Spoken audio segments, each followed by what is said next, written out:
ሰበር መረጃ ሩበን አሞሪም በስተመጨረሻም ከማንቸስተር ዩናይትድ ሳክ ተደርጓል፣ ተባሯል። ሰላም ጤና ይስጥልን፣ ዴናችሁ ለምርጥ አድማጭ ተመልካቾቻችን የምትገኙት በንስር ስፖርት ነው።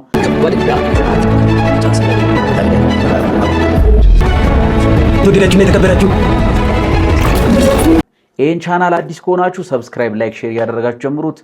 ንስር ስፖርት ላይ ከፍ ብላችሁ ከደመና በላይ ከሰማይ በታች እኛ ጋር ነው የምትገኙት። ታዲያ በስተመጨረሻም የማንቸስተር ዩናይትድ አለቆች ሩበን አሞሪም የፖርቹጋላዊ 41 ዓመት ወጣት የሆነው ሩበን አሞሪም በስተመጨረሻም ስንብት ደብዳቤ ሰጥተውታል።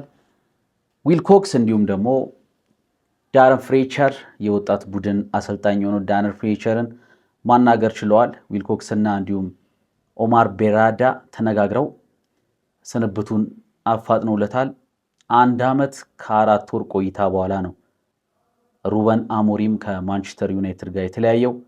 1 ዓመት ከ4 ወር ነው የቆየው። በአጠቃላይ ማንቸስተር ዩናይትድ ከአሌክሳንደር ፈርጉሰን በኋላ ከ2013ቱ የፕሪሚየር ሊግ ዋንጫ ድል ማግስት በአጠቃላይ 9 አሰልጣኞችን ማባረር ችሏል ማለት ነው።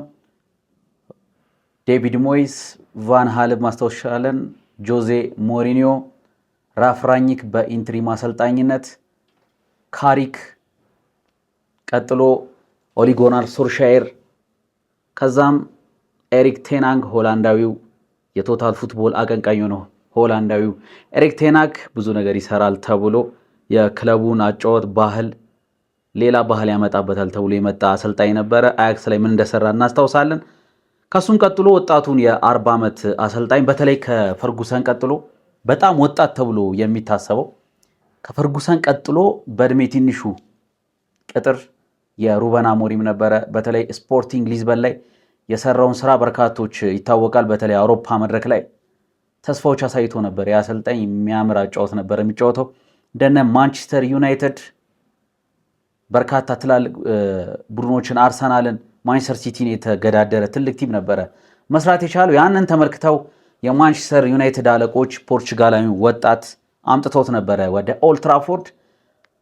ይህ አሰልጣኝ 3-4-3 አሰላለፍ ፎርሜሽኖችን ይዞ የሚጫወት አግሬሲቭ ፉትቦል፣ ፕሬሲንግ ፉትቦልን የሚያቀነቅን በ2 ዊንግ ባኮች እንዲሁም በ3 ሴንተር ባኮች የሚጠቀም አሰልጣኝ ነበር። እንደመጣ በርካታ ስራዎችን ይሰራል ተብሎ ቴናግ ወደ ከአሰልጣኝነቱ ሲነሳ ወዲያው ነበረ በተለይ በኢንትሪም አሰልጣኝነት ሩድ ቫን ኒስተልሮይ 4 ጨዋታዎችን መርቶ 100% ዊኒንግ ሬት ካስመዘገበ በኋላ ሩድ ቫን ኒስተልሮይ ቀጥሎ የመጡት ሩበን አሞሪም ነበሩ። ሩበን አሞሪም ታዲያ ይህን ቡድን ከያዙ በኋላ ኤፍኤ ካፕ ዋንጫን ከፍ አድርጎ ማንሳት ችለዋል።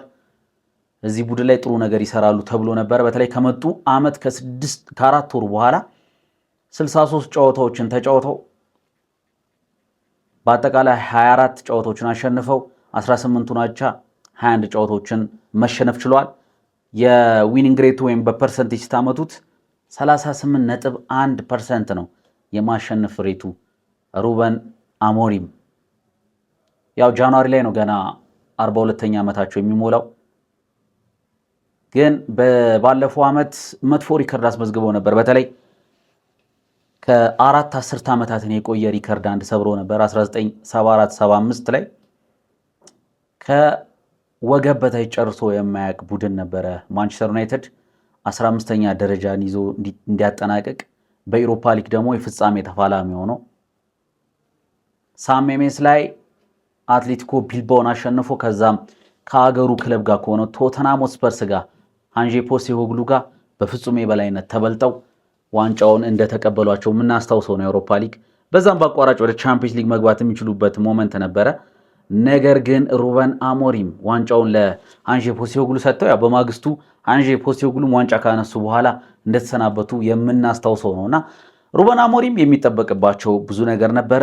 አመቱ እንደጀመረ ከአርሰናል ጋር ባደረጉት የመጀመሪያ ጨዋታ በኦልድ ትራፎርድ የመጀመሪያውን ጨዋታ ጥሩ ተስፋ ሳይተው ነገር ግን ተሸንፈው ነው የወጡት። ከዛ በኋላ ግን ብዙ ደጋፊዎች አልደበራቸውም።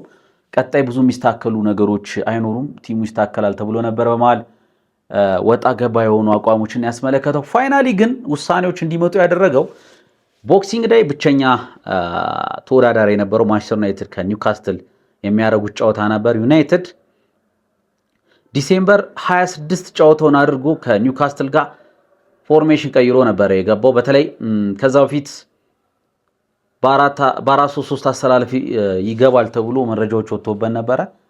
ከዛ መረጃዎች ከወጡ በኋላ ሚንቤሞ፣ አመድ ዲያሎ፣ ማዝራዊ ወደ አፍሪካ ዋንጫ ከሸኛቸው በኋላ ይህ አሰልጣኝ በ4-3-3 ኒውካስትል ዩናይትድ ጠንካራ ኒውካስትል ዩናይትድን ገጥሞ ማሸነፍ ችሏል። ኒውካስትል ዩናይትድ ያው ይታወቃል በቻምፒየንስ ሊግ በትላልቅ ውድድሮች ላይ በአጠቃላይ 4 ቶርናመንቶች ላይ ይወዳደራል። ማንቸስተር ዩናይትድ እድሜ ለሩበን አሞሪም ምንም አይነት ውድድር ከፕሪሚየር ሊግ ውጭ የለበትም። ብዙ የረፍት ጊዜ ያላቸው። ታዲያ የጨዋታዎች መደራረብም ተከትሎ ይመስላል ኒውካስትል ዩናይትድ ኤክስፔክት ያልተደረገ ሽንፈት ተሸንፎ ነበረ። ቀጥሎ ግን ከዛ በፊት በሞይሉክስ ያደረጉት የወልቨርሃምፕተን በተለይ በሊጉ 2 ነጥብ ብቻ የያዘውን ቡድን ከ5 ጨዋታ በኋላ ያስቆጠረበት ቤልግራድ እናስታውሳለን አይደለ? ኤድዋርድ የሚገርም ፈጣን ቲም የመጀመሪያ አጋማሽ አሳይቶን ባቻ ውጤት ጨረሱ። ሰከንድ ሃፍ ላይ 4-1 ያሸነፈው ቡድን ነበረ። ይሄ ቡድን ወር ባልሞላ ጊዜ ውስጥ አቻ እንዲወጡ ያደረገበት ኮንዲሽን ተመልክተና 4-1 በሞይሉክስ ያሸነፈውን ቡድን በኦልትራፎርድ አቻ ወጡ። ኦማር ቤራዳ ዊልኮክስን በዚህ ጉዳይ ላይ ተነጋግረው ነበረ። የመጨረሻ እድል የተሰጣቸው ባለፉት 5 ጨዋታዎች በነገራችን ላይ አንድ ኒውካስትል ብቻ ነው ያሸነፉት። 1 ጨዋታ ተሸንፈው 3 አቻ ወጥተዋል። ታዲያ በሞይሉክስ 4-1 አሸንፈው በኦልትራፎርድ አቻ የወጣበት ወልቨርሃምፕተን በሜዳው መጥቶ አቻ መውጣቱ ጥያቄን ያስነሳው። ከዛም በሊድስ ዩናይትድ በጣም በወራጅ ቀጠና እየተቸገረ የሚገኘው ግብ የሚቆጠርበት ዳንኤል ፈርከ ቡድን ነጥብ አስጣለው። በስተመጨረሻም የሩበን አሞሪም ጃንዋሪ በተለይ 2026 ከገባ በኋላ የመጀመሪያ 1 ነጥብ ብቻ ነው ማሳካት የቻለው። በአጠቃላይ 20 ጨዋታዎችን ተጫውቶ 6ኛ ደረጃ ላይ ይገኛል። 31 ነጥቦችን ከተጫወተባቸው ጨዋታዎች 11 ነጥብ ብቻ የሚበልጥ ነው ነጥብ የያዘው። ይህ አሰልጣኝ ዊኒንግ ሬቱ 38.1% ነው። ታዲያ ከሩበን አሞሪም መሰናበት በኋላ ምን አይነት ውሳኔዎችን ኦማር ቤራዳና ዊልኮክስ ያስተላልፋሉ ተብሎ የሚጠበቀው ዋነኛው ነገር ነው። እሱም ዳረን ፍሌቸርን ወደ ቡድኑ ጊዜያዊ አሰልጣኝነት ሊያመጡት ነው። ዳረን ፍሌቸር በርካቶች በማንቸስተር ዩናይትድ አማካይነት የምናስታውሰው አሰልጣኝ ነው፣ ተጫዋች ነበረ። በተለይ 20 ዓመታትን ከካሪንግተን ውጤት ነው የማንቸስተር ዩናይትድ ታዳጊ ነው። ማንቸስተር ዩናይትድ ቤት አድጎ ኦልሞስት 20 ዓመታትን በዩናይትድ ቤት አሳልፈዋል። ይሄ ተጫዋች ዩናይትድ ቤት 20 ዓመት ካሳለፈ በኋላ ሪታየር ከማድረጉ በፊት ወደ ዌስት ብሮሚች አልቢዮን 2015 ላይ ካቀና በኋላ ስቶክ ሲቲ ሄዶ ሪታየር ማድረግ ችሏል ይሄ ተጫዋች። ታዲያ አሁን በ2020 ላይ ነው በአንደር 16 አሰልጣኝነት ያመጡት ይህን ተጫዋች ዳረን ፍሌቸርን። ቀጥሎም አሳድገውት አንደር 18 አሰልጣኝ አድርገውታል። አሁን ዊልኮክስ እና ቤራዳ ተነጋግረው ይህንን አሰልጣኝ በዋና በኢንትሪም አሰልጣኝ ወይ ኬርቴከር ላይ ያደርጉት ይችላሉ ተብሎ ይታሰባል። ዩናይትዳውያን ያለፉትን 12 ዓመታት 10ኛ አሰልጣኝ ተሰናብቷል። ቀጣይስ የማንቸስተር ዩናይትድ ዕጣ ፈንታ ምን ሊሆን ይችላል? በተለይ ቡድኑ የአሰልጣኝ ችግር ነው ያለበት ወይስ ደግሞ የሚለው በጣም አነጋጋሪ ነው። ዳረን ፍሌቸር ቀጣይ ጨዋታዎችን በተለይ ሮብ የሚደረገው የበርንሌ ጨዋታ የሚጀምር ይሆናል። ይህን ቻናል አዲስ ከሆናችሁ ሰብስክራይብ፣ ላይክ፣ ሼር እያደረጋችሁ ጀምሩት። እናመሰግናለን። ባይ ባይ።